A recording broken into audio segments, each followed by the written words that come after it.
Question क्या बताइए, first block की स्पीड कितनी है बताइए सारे बच्चों में, कितनी है 4 मीटर पर सेकंड है ना।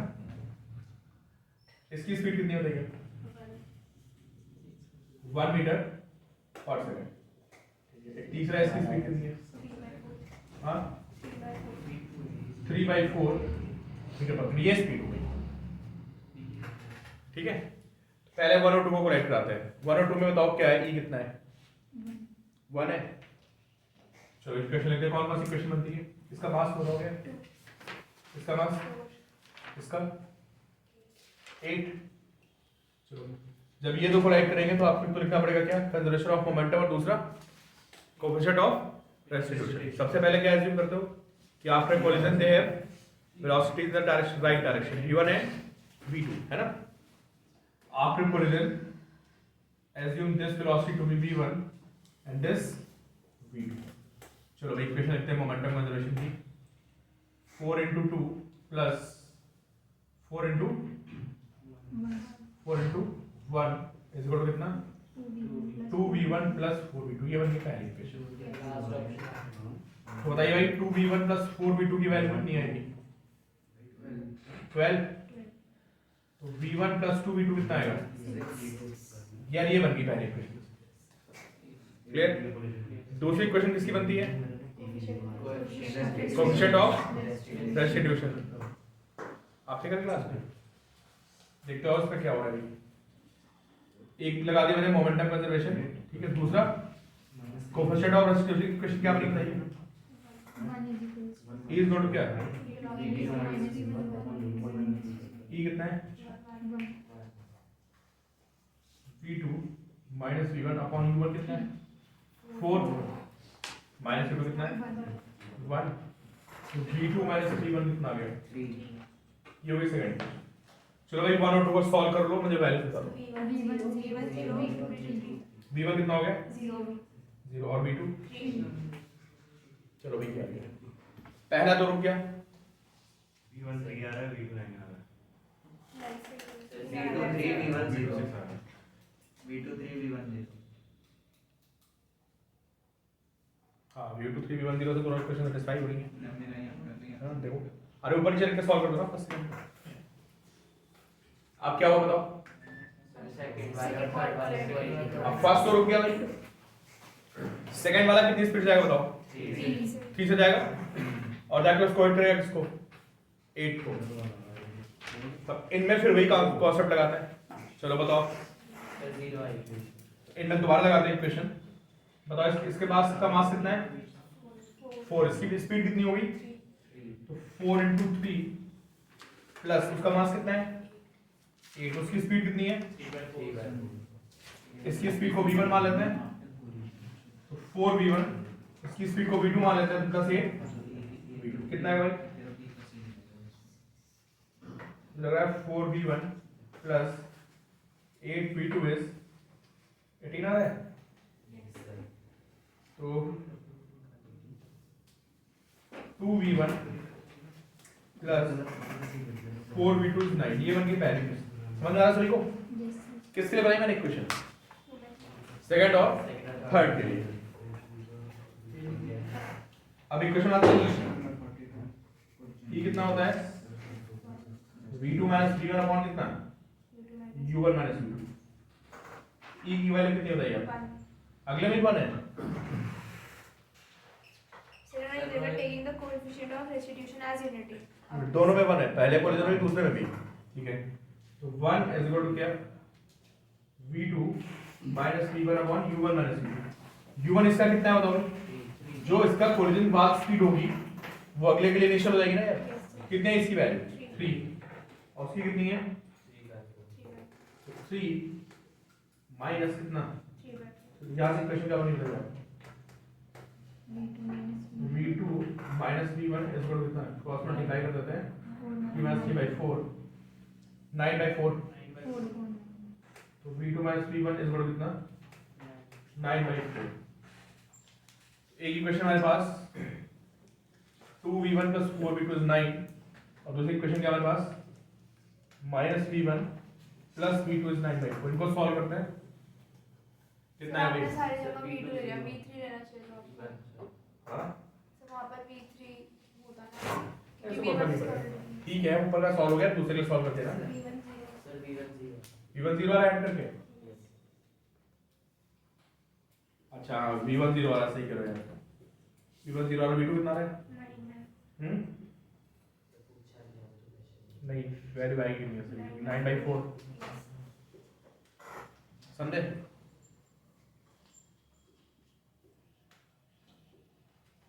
फाइनल आंसर क्या बनेगा भाई? डी ऑप्शन यार ये भी रुक गया था, दोनों ये दोनों जीरो हो गए। कौन? ए और बी अब वो भागता चला है कितने से? 9/4 से।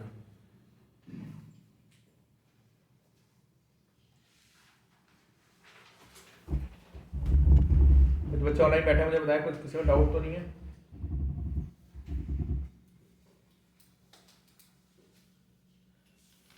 पास समझ आ रही है?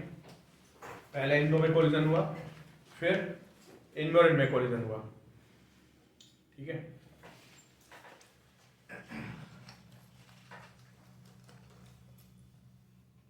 ठीक है, ये क्वेश्चन बहुत ही इजी है।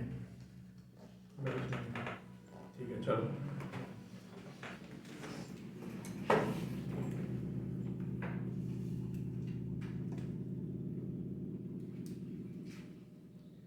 तो सारे क्वेश्चन में दो इक्वेशन आ रही होती है, कौन कौन सी? एक मोमेंटम की और एक किसकी? और कुछ नहीं, आप देख लो, आप समझ लो, एक इक्वेशन नहीं बनती, कौन सी? ये कांस्टेंट होता है और कोलिजन बाद में वेलोसिटीज क्या मान लेनी होती है? v1 v2, और एक इक्वेशन ये बनती है और दूसरी इक्वेशन ये। आप क्वेश्चन सॉल्व करें, ठीक है? अब लिखिए आप नेक्स्ट पॉइंट। ये सब important points.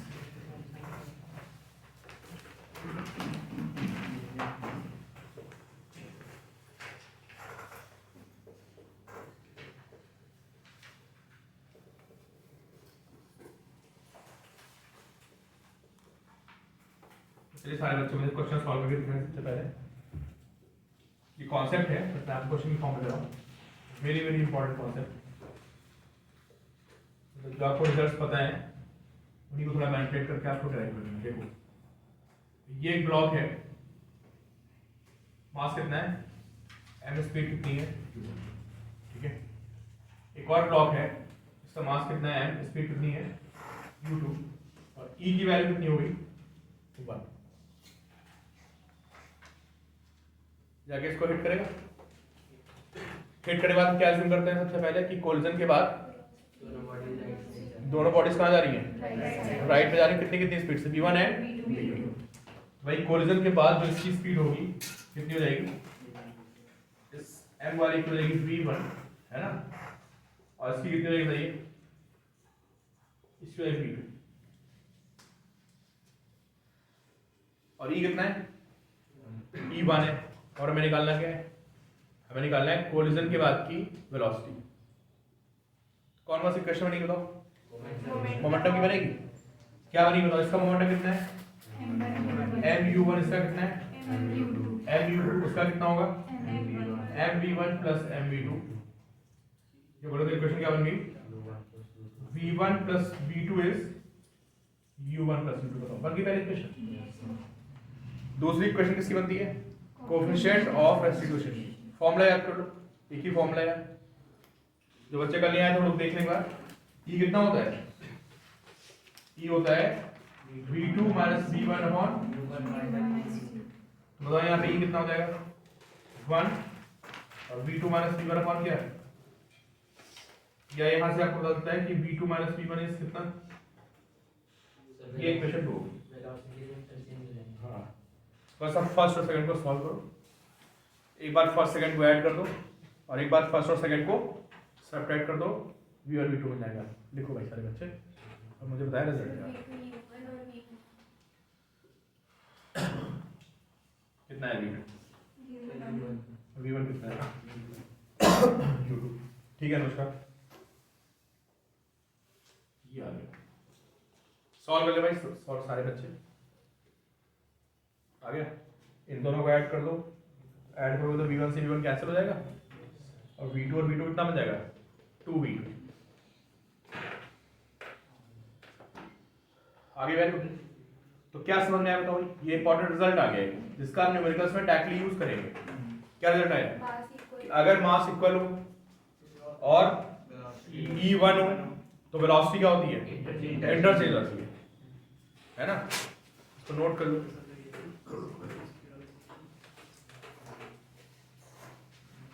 If collision is elastic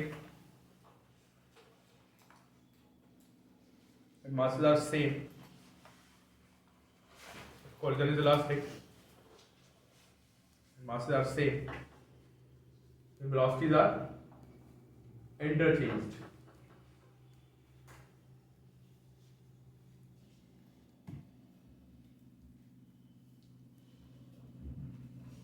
अगला समय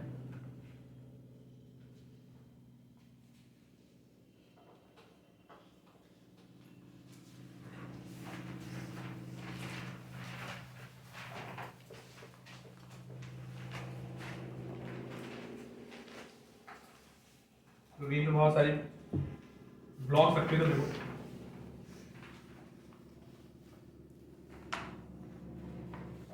ये ब्लॉक इसका मास कितना है m, ये u स्पीड से गया, ठीक है। इसके आगे एक और ब्लॉक है, इसका मास भी कितना है m, ये रेस्ट पे। इसके आगे एक और ब्लॉक है, इस पे रेस्ट पे, एक और ब्लॉक है, इस पे रेस्ट पे। बताओ फाइनल इसकी स्पीड कितनी होगी, राइट वाली। What will be final speed of this block? Assuming all collisions are elastic. Elastic मतलब E is 1. क्या होगा बताओ? पहला किससे लड़ेगा? वेलोसिटी इंटरचेंज हो गई। इंटरचेंज पे क्या होगा? इसको इसकी वेलोसिटी मिल जाएगी। इसकी कितनी थी? 0। तो ये रुक जाएगा यार। इसको इसकी वेलोसिटी मिल जाएगी। तो ये कितने से भागेगा? ये u से भागेगा। ये u से भाग के इसको लड़ेगा, फिर ये रुक जाएगा और ये u से भागेगा। फाइनली सब रुक जाएंगे, कौन भागेगा? सिर्फ लास्ट वाला भागेगा कितनी स्पीड से? u स्पीड से। ठीक है, इसको हम लोग क्वेश्चन में डायरेक्टली इस फैक्ट को यूज करेंगे कि मास सेम है, वेलोसिटी क्या हो जाएगी इंटरचेंज। ठीक है, अगला पॉइंट देखो भैया, if collision is perfectly inelastic तो क्या होगा देखते हैं। If collision is perfectly inelastic, अब सारे बच्चे मुझे बताइए E कितना होता है? 0। E होता है v2 - v1 by u1 - u2, तो फॉर्मूला होता है। ठीक है, और मैंने क्या बोला है, कोलिजन कैसा है? Perfectly inelastic. तो अब सब याद करिए, परफेक्टली इनइलास्टिक का क्या मतलब होता है?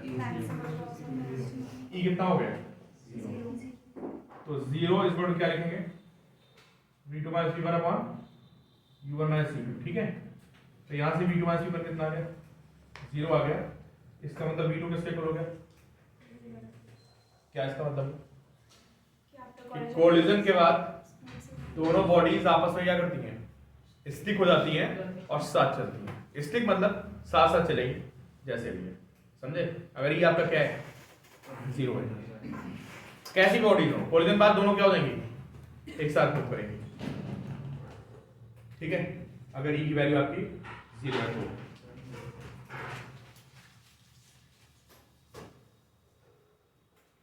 Clear?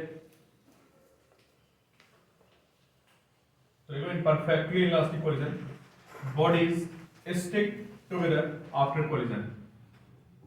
Stick together or they move together. Bodies stick together after collision. ठीक है?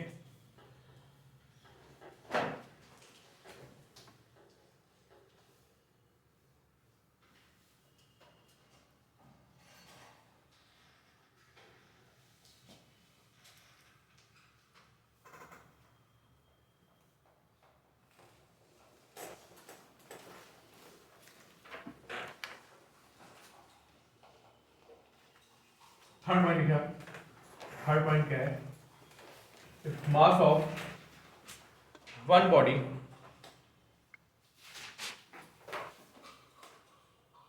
is very very large compared to other body, दूसरी बॉडी का मास क्या है?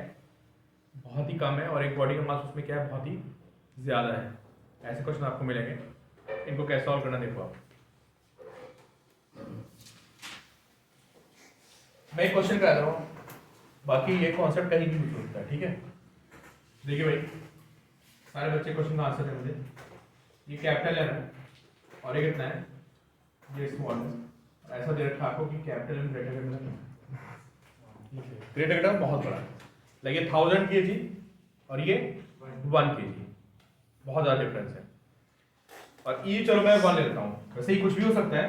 तो मैं आपको क्वेश्चन की हेल्प से समझा रहा हूँ कि क्वेश्चन को सॉल्व कैसे करना है।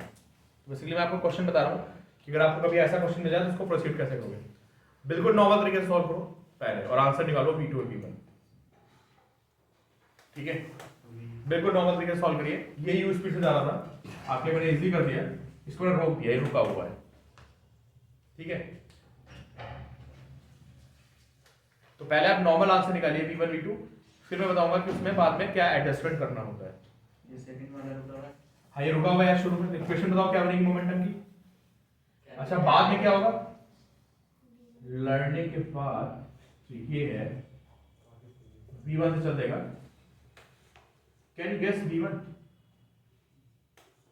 यू मतलब V1 को आप गेस कर सकते हो, तो यू रहेगा, क्यों रहेगा, क्यों रहेगा ये? क्योंकि बहुत ज़्यादा बहुत भारी है, उसको फर्क ही नहीं पड़ेगा। 1000 kg का बॉक्स भागता हुआ आ रहा है, उसके सामने कुछ अगर छोटी मोटी बॉडी आएगी तो उसको क्या उड़ा देगा वो रास्ते में।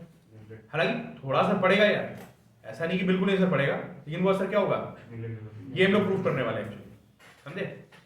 अच्छा उसका नहीं गेस कर पाओगे तो कितनी स्पीड है, या गेस कर पाओगे? उसका नहीं गेस कर पाओगे, नहीं 0 नहीं, तो बहुत तेज भागेगा, पीछे से बिल्कुल भारी सा ब्लॉक आके हिट करेगा। सर पर अगर आफ्टर कॉलेज और उसमें हम मोमेंटम कंजर्व कर दें, हाँ। उसका ऑलरेडी 0 है, वो mu हो गया, वो ऑलरेडी mu हो गया, तो उसको एवरी नहीं थोड़ा सा कम होगा ना, आप समझे नहीं। जैसे ये मान लो 5 मीटर/सेकंड से आ रहा था, अब कितना हो जाएगा 4.99, कोई बहुत फर्क नहीं पड़ेगा उसके पास, है ना। उस पे ज्यादा फर्क पड़ेगा किस पे, आगे, तो वही आपको निकालना है। चलो भाई इक्वेशन में आते हैं, पहले कौन सी, कंजर्वेशन ऑफ मोमेंटम की।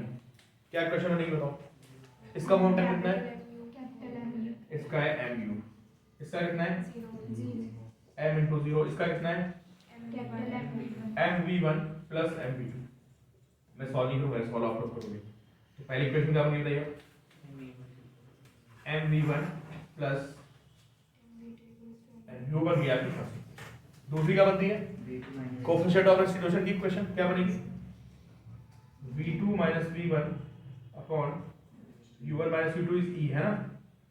तो यहाँ से आपको पता चलेगा v2 minus v1 upon u minus 0 is 1, तो v2 माइनस v1 इज 2 आएगा। This is second equation. कितना नोट है,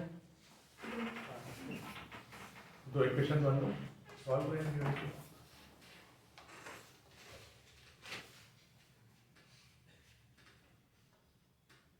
हिंट दे सकता हूँ मैं आपको, यहाँ से v2 कितना आएगा बताओ, v1 प्लस u आएगा, उधर ले गया तो v1 प्लस u आएगा। इस v2 को उठा के यहाँ पुट कर दो, आपको v1 मिल जाएगा।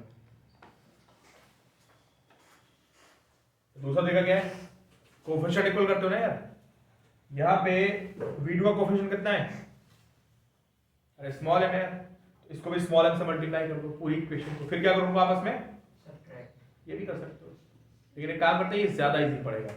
यहाँ से v2 निकालते हैं, v1 प्लस u, उसको यहाँ पुट करते हैं, v1 मिल जाएगा। v1 को कैपिटल M गलत मत बोलना, क्या सही बोलना। m minus small m u upon yes sir. देखो मैं सॉल्व नहीं कर रहा भाई, ये आपका काम है।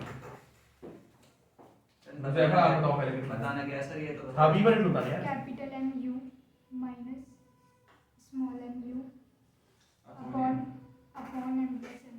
सर m के साथ भी u है, u कॉमन सर ये आ रहा है।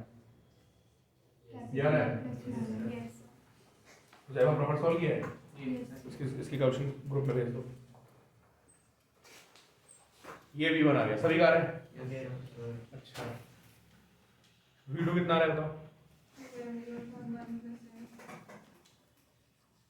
2 तो आएगा पक्का,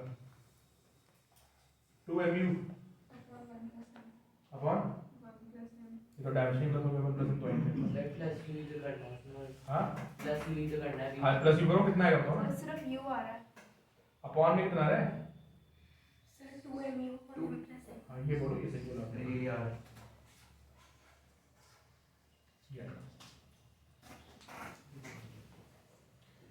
यार V1 आ गया था। V2 कितना है बता दो। V2 की वैल्यू है V1 प्लस U, सॉल्व करो कितना है। m1 minus m2 into v2 upon m1 plus v2। नहीं M1 M2 जैसी चीज ही नहीं कुछ, small m and capital M। Sir मैंने m1 m2 ले लिया। तो कितना है, मैच नहीं कर रहा है मेरा इसे। v2 आ रहा है, u भी है ना। यार V2 तो अननोन है ना, आप दोनों तरफ अननोन क्या करना से दे सकते हैं ना। मैंने बताया तो आपको सुन नहीं सर यहाँ पे स्मॉल m नहीं आएगा। ये बेटा यही आएगा, u भी सही है। यही आ रहा है। चेक कर लो, आराम से चेक कर लो, कोई जल्दबाजी नहीं है, सॉल्व कर लो। ठीक है, मैं रुका हुआ हूँ, पहले वेरीफाई करो फिर आगे बढ़ते हैं। देखो यहाँ तक आपका रिजल्ट आ चुका है। ठीक है, अब यहाँ पे आपको करना क्या है कि कैपिटल M की वैल्यू बड़ी है ना, तो हमें इस फैक्ट को भी इंक्लूड करना है कि कैपिटल M बहुत बड़ा है, स्मॉल m बहुत छोटा है। इसका मतलब क्या होता है, इसका मतलब होता है कि जो small m by capital M आएगा क्या आएगा, नियर टू 1 और प्रिसाइजली बोलो क्या आएगा, 0.0 जीरो आ जाएगा ना यार। Small m upon capital M की बात करें, कैपिटल M बहुत बड़ा है 1000 kg, और स्मॉल m कितना है, तो small m by capital M की वैल्यू कितनी हो जाएगी, नियरली जीरो कर देंगे उसको। तो पहले आप आंसर निकालोगे, फिर उस इक्वेशन को जो मास हैवियर होगा ना उससे क्या करोगे, ऊपर नीचे डिवाइड करोगे। देखो डिवाइड करने क्या आता है, देखो अगर इसको ऊपर नीचे डिवाइड मारते हैं तो आपको पता चलेगा कि वैल्यू ऊपर कितनी आई रही है। v1 कितना आएगा भाई, 1 माइनस m अपॉन कितना 1 plus m upon n।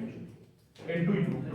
भाई कॉन्सेप्ट है तो ये ऐसे बहुत सारे क्वेश्चन बन सकते हैं। सर पर करा क्यों है डिवाइड, हाँ, करा क्यों है। क्योंकि स्मॉल m बाई कैपिटल क्या होगा, जीरो होगा, और ये भी क्या होगा, जीरो होगा। तो बताओ v1 कितना आ गया। लिमिट्स पढ़ी है, तो लिमिट्स में जब टेंडिंग टू इन्फिनिटी होता तो क्या करते थे, डिवाइड कर देते ना। नहीं बढ़ी। जो सबसे बड़ा कोफिशिएंट होता था, अरे है कैपिटल से डिवाइड कर देना यार, फायदा दिखेगा। v1 u आ गया, बस ये आ गया v1 u की वैल्यू निकालने के लिए v1 निकालने के लिए। तो हमने ये प्रूफ कर दिया कि v1 इज नियरली क्या u, जो कि हमें कॉमन सेंस से भी पता था कि कोई बहुत भारी सी बॉडी जाके किसी हल्की बॉडी को हिट करेगी तो भारी बॉडी की वेलोसिटी में फर्क हमने प्रूफ किया। लेकिन जो दूसरा इंपॉर्टेंट पॉइंट है वो v2 का है। v2 कितना है बताओ, सारे बच्चे बताएं what will be v2। Same ही आएगा u upon 1 plus 1। अरे यार तो सुन क्यों नहीं रहे हो, v2 कितना है 2u आ जाएगा। 2mu अपॉन किसे डिवाइड करेंगे, m से। नीचे भी क्या करेंगे, नीचे भी m से डिवाइड करेंगे, ऊपर कितना है बताइए v2, जो अपॉन कितना आ गया m by m plus 1, m by m कितना हो गया लगभग, v2 कितना आ गया, वो डबल स्पीड से भागेगा कौन, आगे वाला।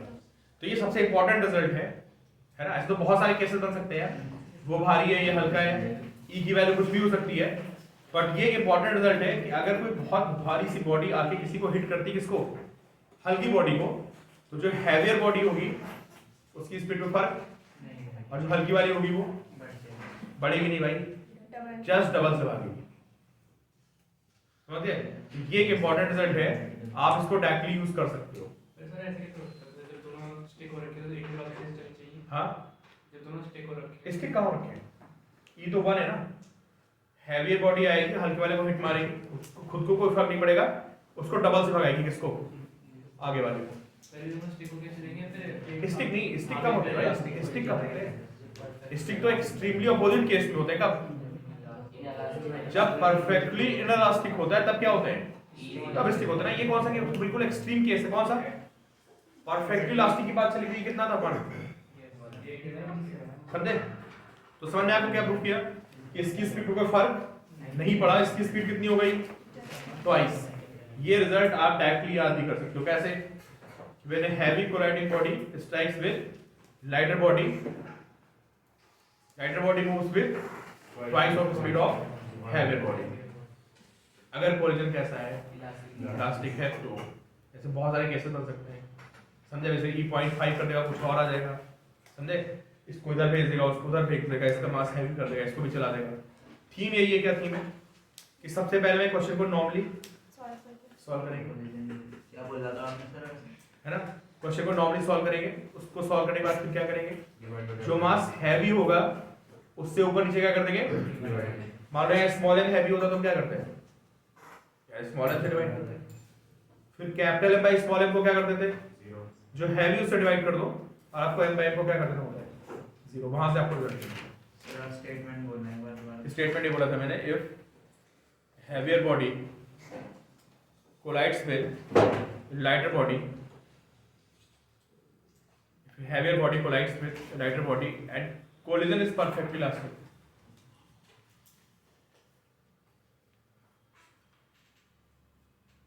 then lighter body moves with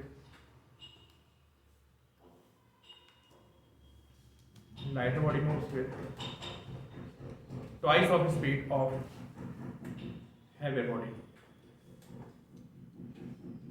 twice the speed of heavier body.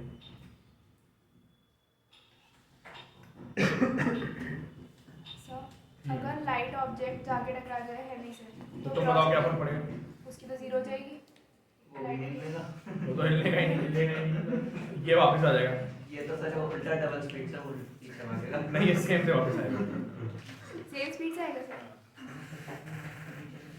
जब पत्थर से तुम बॉल पे किसी बॉल को मारो बहुत तेजी से, बॉल जितनी स्पीड जाएगी और ये कितना है, सेम स्पीड से, उसको कोई फर्क नहीं पड़ेगा। सर अगर स्मॉल एम नहीं चल रहा तो अगर स्मॉल है मशीन चल रही है। वन से नहीं। हाँ तो कुछ सारा अलग रिजल्ट आ जाएगा। There are many possibilities, this one is most important, जो मैंने लिखवाया है दिस इज मोस्ट इंपॉर्टेंट। हाँ ऐसे बहुत सारे पॉसिबिलिटी हो सकती है, तो एक रिजल्ट थोड़ा है ये उधर इधर भाग रहा हो उधर भाग रहा हो, है ना?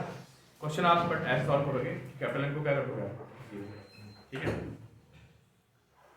इसका देखो एनर्जी लॉस, अब ये फॉर्मूला कराई पर लाओगे, ये स्कूल में आएंगे, देख लो, लिख लेना।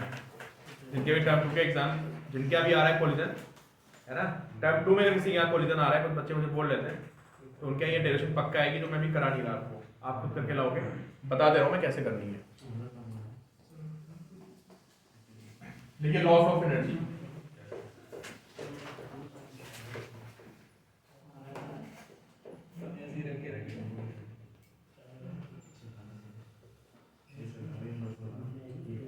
अच्छा अगर मैं आपसे पूछूं कि लॉस ऑफ एनर्जी निकालना है कोलिजन में, तो कैसे निकालोगे? दो बॉडीज हैं के मासेस में आपको m1 को दे दूं, है ना, और कोएफिशिएंट ऑफ सब्स्टिट्यूशन दे दूं, लॉस ऑफ एनर्जी कैसे निकालोगे? पहले कितनी थी, half m1 u1 square plus half m2 u2 square, और बाद में कितनी हुई, half m1 u1 square plus half m2 v2 square. v1 v2 आपको निकालना पता ही है, कैसे निकालोगे? Conservation of momentum and coefficient of substitution. अब करना क्या है, देखिए आप delta k is equal to कितना, half m1 v1 square plus half m2 v2 square and minus कितना, m1 u1 square plus half m2 u2 square. And how to find v1 v2? Find v1 and v2, इनकी values put करो और इसको solve कर देना। 1-2 page छोड़ दो, 2-2.5 page, काफी लंबी डेरिवेशन है, कैलकुलेशन, ठीक है? सॉल्व कर देना, इसका आंसर निकल के आएगा। क्वेश्चन में देखो फॉर्मूला बहुत बड़ा निकल के आता है, किसका, जिसमें एनर्जी लॉस का फॉर्मूला निकलता है, बहुत बड़ा निकलता है ना?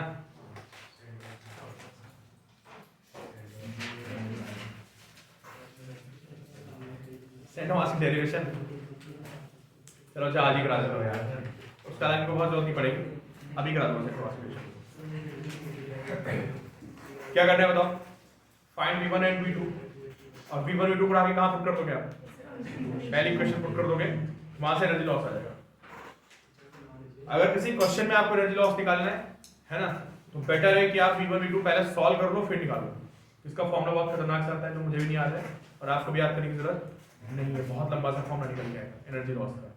कहीं एक भी आपने गलती कर दी तो क्वेश्चन चला जाएगा। बेटर क्या है कि जब कभी क्वेश्चन एनर्जी लॉस पूछे तो आप इन दो इक्वेशन से V1 V2 निकालो, फिर फाइनल एनर्जी और माइनस लॉस एनर्जी होता है। ठीक है, चलिए नेक्स्ट देखिए आप। एक collision of ball with ground. Collision of ball with ground.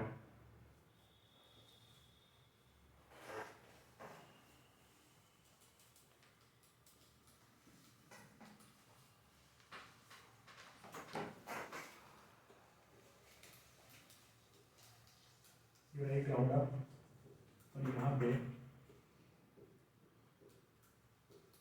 एक बॉल बनाइए, स्पीड से हिट कर रही है।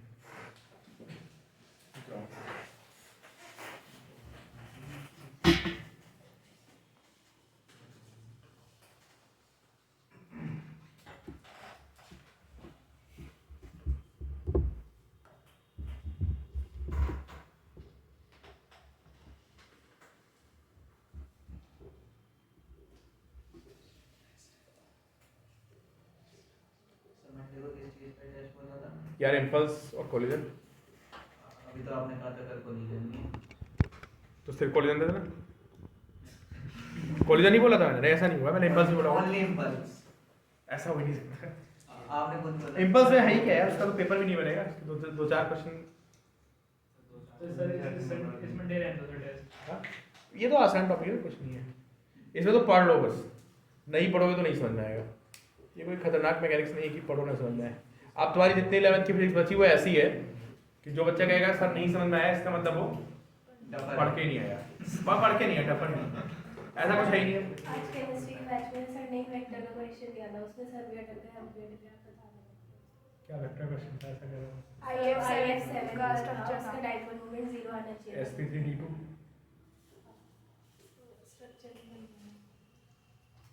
स्ट्रक्चर नहीं बना उसका। सर 2 बैलेंस हो गए थे, 5 रह गए थे। अब अगर हम 2 कैंसिल कर दे तो उनका रिजल्टेंट काउंट होगा फिर? सर जैसे एक वेक्टर उसके ऑपोजिट तो ICL7 में सारे इक्वली होंगे चारों में स्पेस।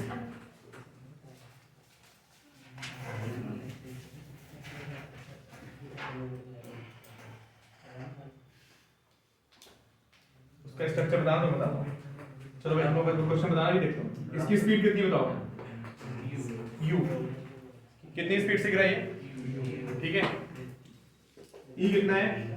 e है,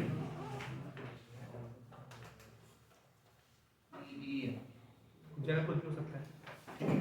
तो अभी मुझे सारे बच्चे बताएं कि कितनी स्पीड से रिबाउंड करेगा। हेडिंग लिखे पहले, रिबाउंड स्पीड।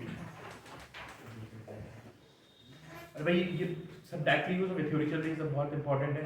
तो रिजल्ट्स आ रहे हैं, सब आप डायरेक्टली लर्न करते रहो। कितनी स्पीड से गिरा? तो फर्स्ट ऑब्जेक्ट मान लेते हैं बॉल को, सेकंड किसको मानोगे? ग्राउंड की इनिशियल 0 और ग्राउंड की फाइनल 0। दोनों 0 होती है। ठीक है, मैं तुमको पॉइंट नहीं बताया मैंने शायद, कि किसी बॉल को नीचे ड्रॉप करते हैं, अर्थ भी ऊपर चली जाती है।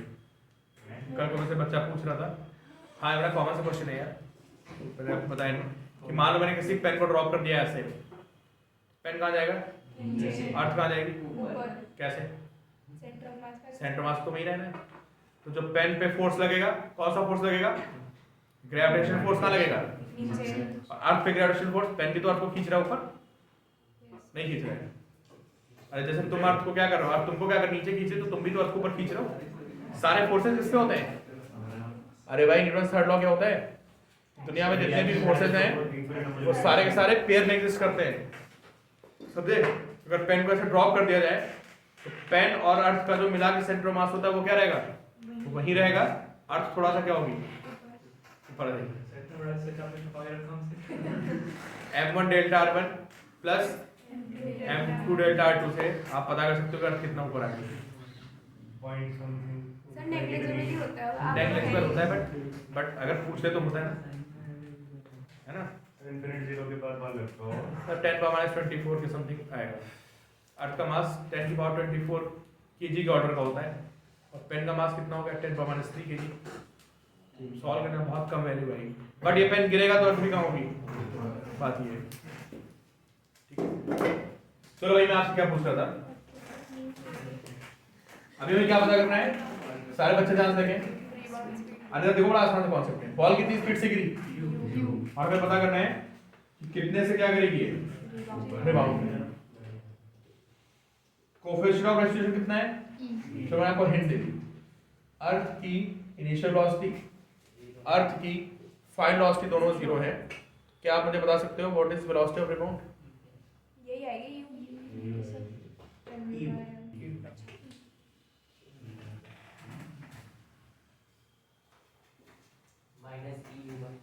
माइनस यू आएगी, गुड। कोएफिशिएंट ऑफ रेस्टिट्यूशन की इक्वेशन यूज कर लो, आंसर आ जाएगा, समझे?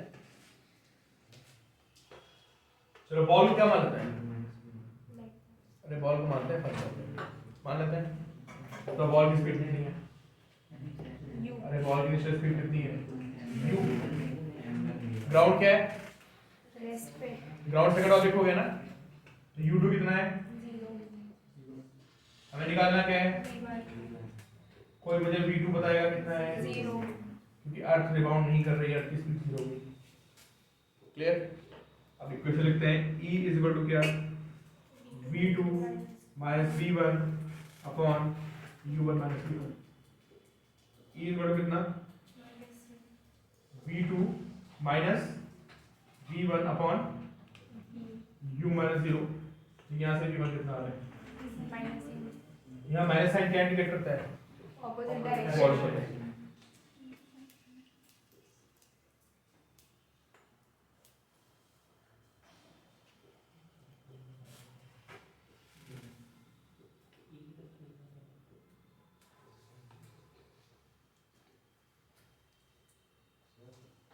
कंजर्वेशन तो दोनों इक्वल हो जाएंगे। क्या कह रहे हो, कंजर्वेशन तो दोनों इक्वल होंगे।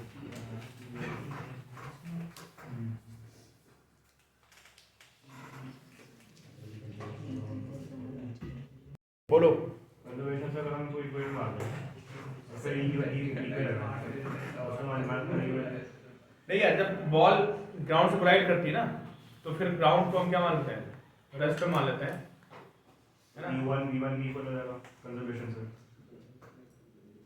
और E में अगर हम लगा दें तो U1 अपॉन देखो, V1 हो जाएगा। बॉल प्लस अर्थ का मोमेंटम क्या रहेगा, कंजर्व रहेगा। लेकिन ऐसे क्वेश्चन को सॉल्व करते समय कभी वो फैक्ट कंसीडर नहीं करते कि अर्थ कहाँ जा रही है। अर्थ को हम क्या मान लेते हैं, अर्थ एक बहुत ही हैवी ऑब्जेक्ट है, तो जब ये बॉल गिरेगी तो अर्थ इस पे क्या करेगी, रिबाउंड करेगी, अर्थ इस पे फोर्स अप्लाई करेगी। इस बॉल पे जो अर्थ से फोर्स आएगा वो कैसा फोर्स होगा, एक्सटर्नल फोर्स हो जाएगा, किस पे, बॉल पे, है ना। तो इससे इसका मोमेंटम क्या हो गया, चेंज हो गया। वो तो मैं आपको एक बहुत ही आइडियल बात कर रहा था, क्या बॉल नीचे गई और अर्थ परफेक्टली आइडियल केस में हुआ है, समझे। उस फैक्ट को हम यहाँ पे कंसीडर नहीं कर रहे, यहाँ पे सिर्फ किसको देख रहे हैं, बॉल, और ग्राउंड का फोर्स कैसा है, एक्सटर्नल। लेकिन तो अगर आप कहोगे कि E=1 में हमारा एक्सटर्नल फोर्स है, ये ना एक्सटर्नल फोर्स नहीं ऐसा मत बोलो, अगर E की वैल्यू 1 हो गई तो बॉल कहाँ तक आएगी बताओ, सेम स्पीड से रिबाउंड करेगी, और E कभी 1 होता नहीं है, होता नहीं। तो बॉल की स्पीड हमेशा रिबाउंड के बाद क्या होगी, थोड़ी सी कम हो जाएगी। E को समझने का एक ये भी तरीका आ गया है ना, कि बॉल जितनी स्पीड से हिट करेगी उसके जितने टाइम से रिबाउंड करेगी वो E होता है। और वो E की फील आती क्या है, तो सिंपली आप बॉल समझ सकते हो कि मानो आपने बॉल को 10 मीटर पर सेकंड से ग्राउंड पे पटक दिया, और बॉल कितने से रिबाउंड हुई, 9 से रिबाउंड हुई, तो E कितना होगा, 0.9।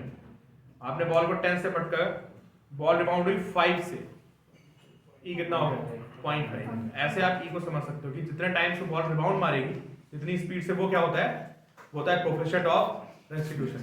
अगर E 0 हो गया तो बॉल गिरेगी और उठेगी नहीं। ऐसा क्या हो सकता है कि बॉल क्ले की हो, सेरेमिक की हो, है ना, तो टूट जाएगी, उठेगी नहीं। लेकिन सर अगर हम जैसे जंपर को जोर से मारते हैं तो वो तो जिस पॉइंट से जाते हैं, उसकी जिस पॉइंट से गिराते हैं उस पॉइंट से वो उड़ जाती है। एक्सटर्नल एनर्जी आ गई, एक्सटर्नल एनर्जी। तो उस केस में तो E1 बनेगा। उसमें ग्रेविटी के अलावा फोर्स क्या कह रहे हो? उसमें केस में E1 बनेगा, E1 ज़्यादा नहीं हो चाहिए। ज़्यादा क्या? जितने से बॉल गिरी उतने से लड़ के वापस आएगी। बॉल जितनी स्पीड से लड़ेगी उतने से वापस आएगी। तो वो कह रहे हैं कि उससे ज़्यादा हाइट तक चली गई। भाई तुमने यहाँ पे तो तुम हाइट से ला रहे थे उसको, तभी तो ज़्यादा हाइट तक गई। कैसे पटका बॉल को? ऐसे बॉल को स्पीड दी ना, तो बॉल के ऊपर से आ रही। अगर मैं पेन को ऐसा पटक दूँ, मैं इसको ये थोड़ा पटक दिया, मैं क्या बोलूँगा, पेन ऊपर से आ रहा था तो वहीं तक जाएगा। समझ गए ना? क्योंकि आपने तो छोड़ा तो है नहीं। आप बोलो कि सर मैं छोड़ दिया फिर बॉल नीचे गई, इससे ऊपर चली गई, तो थोड़ी सोचे वाली बात भी, ऐसा पॉसिबल है। तुम उसको पटकोगे तो क्या होगा? तो ऑलरेडी पहले से एक स्पीड थी ना इसमें, तो और ऊपर चलेगी फिर क्या? चलो भाई, अब आप मुझे इस क्वेश्चन का आंसर दिए। तो ये फॉर्मूला हो गया भाई, समझ गए? देखिए कौन बच्चा मुझे प्रूफ करके दिखाता है, लिखो शो दैट। देखिए ये कॉन्सेप्ट ही है, मुझे डायरेक्ट बनाना था बट आप इसको सॉल्व कर सकते हैं। Show that if A ball falls from height h, if a ball falls from height h, it rebounds to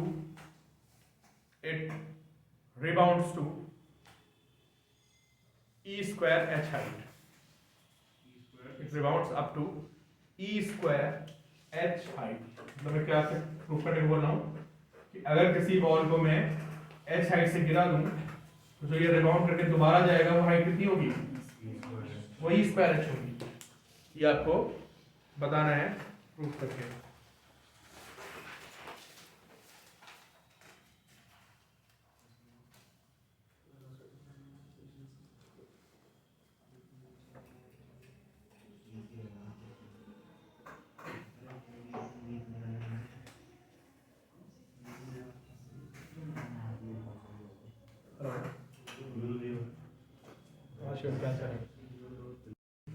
देखो भाई, अभी हमने क्या प्रूफ कर रखा है? अगर बॉल यू स्पीड से हिट करेगी तो रिबाउंड कितने से करेगी? यू से ना। चलो भाई देखिए सारे बच्चे, बहुत ही बेसिक सा क्वेश्चन था। अगर मैं बॉल को ड्रॉप कर दूं तो आप मुझे बताइए, जब ये बॉल h डिस्टेंस आएगी तो यहाँ पे इसकी स्पीड कितनी होगी? अब यार ये सब तो आपको याद होना चाहिए, मुझे बताने की जरूरत नहीं है। कितनी आएगी स्पीड? कैसे आएगी? Third equation b square is u square plus 2gh u is 0। ठीक है, हाँ ये इतनी स्पीड से गिरी। अब ये बताओ रिबाउंड कितनी स्पीड से करेगी? du से रिबाउंड करेगी, है ना। आपको ये भी पता होना चाहिए अगर किसी बॉल को u स्पीड से फेंक दिया जाए तो वो u square by 2g height तक जाती है। अरे ये थर्ड इक्वेशन देख के आओ यार, किसी को u स्पीड से फेंकोगे, देखिए यार थर्ड इक्वेशन लगा दो। आपने किसी को u से फेंक दिया, आप डायरेक्टली को यार सर, आपको थर्ड इक्वेशन ना बताइए। आपने किसी को u से फेंका, फाइनल v कितना होगा? सॉल्व कर लेना यार। हाइट आ जाएगी कितनी? u स्क्वायर बाय 2g, सब डायरेक्टली आ गया। और किसी को ड्रॉप कर दिया तो ग्राउंड पे गिरते समय स्पीड कितनी होगी? √2gh। थर्ड इक्वेशन से आ गई। अब मुझे बताओ रिबाउंड की स्पीड कितनी है? u। यहाँ पे वैल्यू बताइए, h डैश कितना है? e square u square by 2g। u square कितना है? 2gh अपॉन 2g कितना आएगा? ये और नया फॉर्मूला, इंपॉर्टेंट फॉर्मूला है।